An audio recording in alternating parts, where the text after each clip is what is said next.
Those reports you saw about China having a contingency plan should North Korea implode?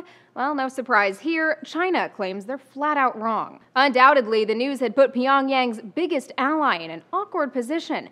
Analysts were saying it was a sign Beijing had lost faith in Kim Jong-un's regime. The Telegraph has details of the supposed plan, which in the hypothetical situation of a regime collapse meant detaining key North Korean officials for monitoring and protection, creating refugee camps for those fleeing the country, and increasing security along the 879-mile border. It didn't take long for China's foreign ministry to dismiss the report, telling state media the story was groundless and with ulterior motives. A North Korean analyst in Seoul told The Guardian, though he doesn't believe China's denial, he cautions against reading too much into the idea China might have such a backup plan. The People's Liberation Army is doing what militaries do. They draw up contingencies, but we shouldn't draw too many conclusions from this. In any event, it's easy to see why the story gained so much ground. China has been increasingly frustrated with its unpredictable neighbor in recent years.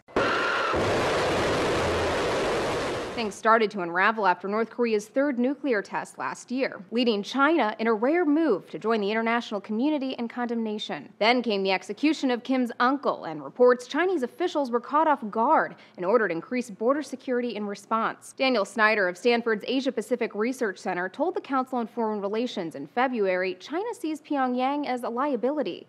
The North Koreans are a huge problem for them because Pyongyang could trigger a war of its own. The Chinese are most concerned about the collapse of North Korea leading to chaos on the border. South Korea recently reported it had detected increased activity at North Korea's main nuclear testing site, suggesting the North was preparing for its fourth nuclear test.